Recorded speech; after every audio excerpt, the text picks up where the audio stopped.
Yoga teachers want to learn how to keep your classes fresh but still accessible to all levels.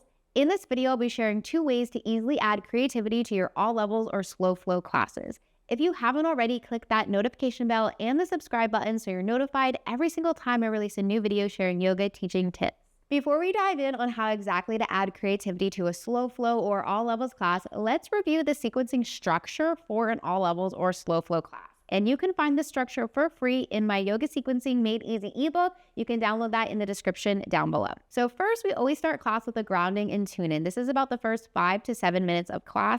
This consists of 3 things: getting your students present, teaching a breathing technique, and setting an intention and theming your yoga class. Next, we move into the warm-up, which is about the first 10 minutes of your class. The warm-up is when you move the spine in the 6 directions, preparing your body for your peak pose. The 6 directions of the spine are flexion and extension, twisting in both directions, and side bending in both directions. After that, we move into sequence 1. This is about 10 minutes of class, and this is where you teach your first sequence. It can be about 5 to 7 poses flowing together. Then you move into Sun Salutation A. This is about 5 minutes of class. I always recommend teaching your students how to do the Sun Salutation, teaching Chaturanga with the knees down, teaching them how to do Cobra Pose and then Upward Facing Dog. And then you move into sequence 2, which is about 15 minutes of your class. In sequence 2, this is where your peak pose is. It includes standing poses and balancing poses. And then we move into the cool down, which includes forward folds and back bends. And this is about 10 minutes of class. And then we end class with Shavasana, which is about 3 to 5 minutes long. So this is like the basic structure of an all levels or slow flow class. Again, you can grab this sequencing structure and template in my free ebook, Yoga Sequencing Made Easy. Now that you've learned the basic structure for how to sequence an all levels or a slow flow yoga class, let's add some creativity to it. So one way to add creativity to your all levels or slow flow class is by adding a physical theme to your classes. I covered that in my video on how to add creativity to a beginner yoga class, and you can also apply that same method to slow flow or all levels. Now, some new ways to add creativity to a slow flow or all levels class is by changing the orientation on the mat. So what do I mean by that? Instead of orienting your students facing forward on your mat, you move sideways on the mat or towards the back of the mat or all the way around the mat. So take a moment to think of a few standing poses that make it super easy for you to move sideways on your mat. You got them? Write them down, share them down below in the description, and I'll share with you what I've come up with. So number 1 is goddess pose, right? Goddess pose is super easy to move sideways on the mat. The next one is star pose, and then wide-legged forward fold, and half yogi squat. So these are my go-to poses that I like to do when I'm moving sideways on the mat. So let's create a little flow and let's move sideways on the mat and towards the back of the mat using one of those poses. So let's start in a high lunge. We'll just create a basic series and then we'll add some spice to it. So let's do high lunge into warrior 2. We can come right into our half yogi squat. We've now moved sideways on the mat.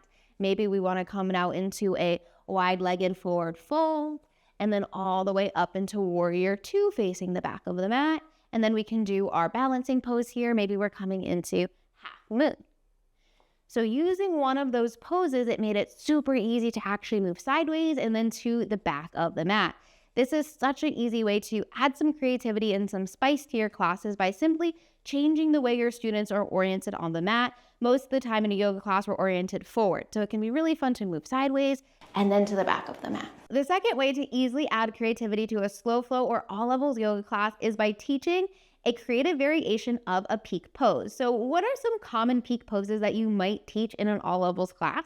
Share them in the comments below, but what came to my mind was like tree pose, dancer pose, stork pose, warrior 3. Those are some common peak poses that you might teach. So let's find some fun, creative variations of these poses, and then let's teach them in a progressive manner so everyone in class has a variation of this pose that they can do and also a challenge point. No matter what experience or ability that they're at, your students will be able to find their challenge in this peak pose. So let's start with tree pose. So in our tree pose, can we add a twist to our tree pose? So for sure, maybe we simply just twist our torso side to side. Maybe we like open our arms to a T and then twist side to side. Maybe we cactus our arms, twisting side to side. Maybe we like eagle our arms and twist side to side in any of the different variations. Can we add a side bend to this pose? Sure, we can side bend this way, which makes this pose definitely more challenging. We could even side bend in the opposite way. We could grab our wrist here. Could we add like that cat-cow motion to this pose? For sure, maybe we cactus, cat-cow.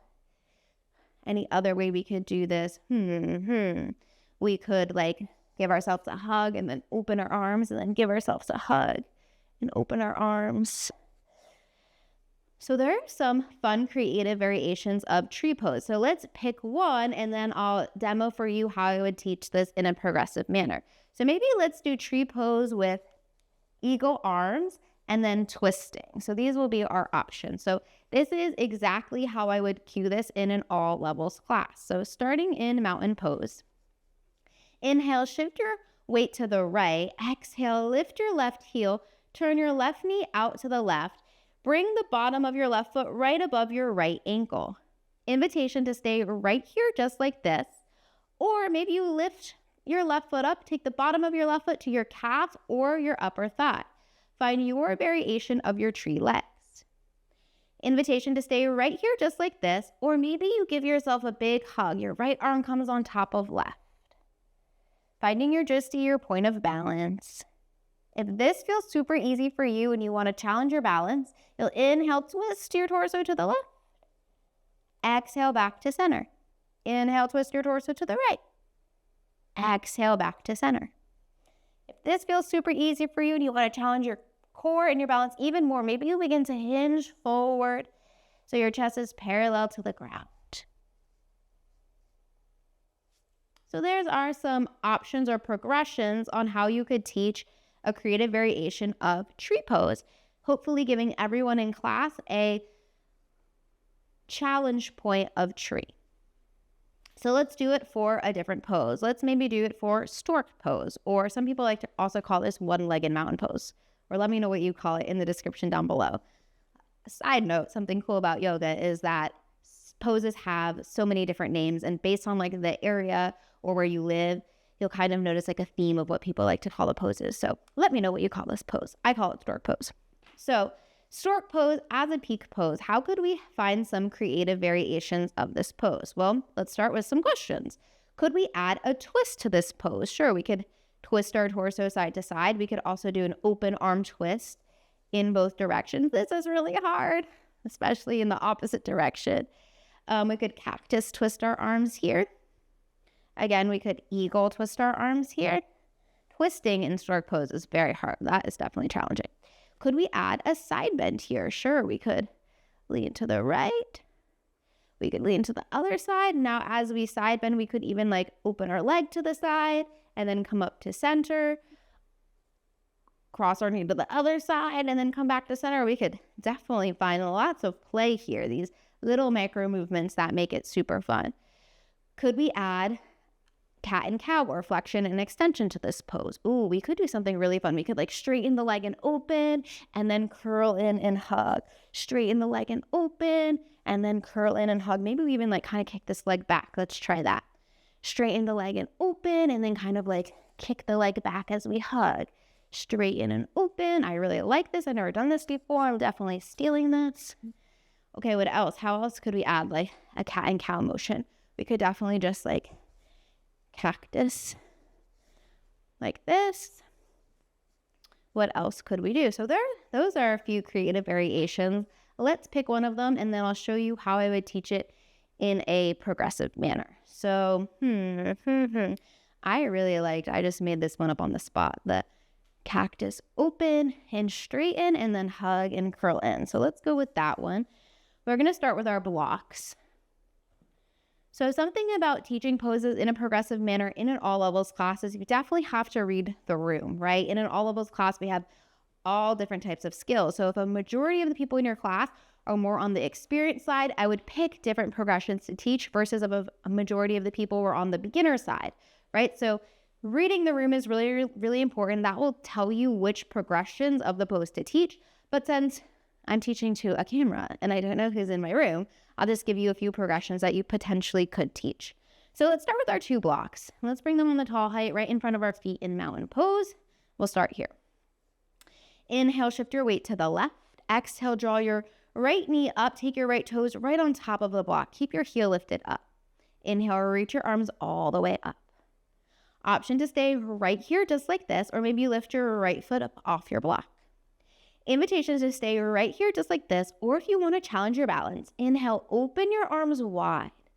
Exhale, give yourself a hug as you curl it in. You can stay here just like this, or we're going to add on another level of challenge. Inhale, open your arms wide, kick your right leg straight. Exhale, give yourself a hug, curl it in, and extend your right leg back behind you. Inhale, open your arms straight, kick your right leg forward. Exhale, give yourself a hug as you kick your right leg behind you. Anywhere along the way works, find your variation of this pose. So you see how if some students were really struggling with balance, they could stay right here with stork with their foot on the block, or maybe this was really hard for them, they could stay right here, or if this was easy for them, they had this option to do this variation. So there's some ways to take a familiar peak pose that you might already be teaching and add a creative variation onto it, and then teach it in a progressive manner so every student in class has a variation for them and a challenge point, but still making it accessible. So let me know in the comment section down below if this was helpful. Let me know if you'll be trying either of these two methods, and if you are looking to add more creativity to your classes easily, I invite you to join my online creative sequencing yoga teacher training program. It is now open and available. You can get more information about it in the description down below.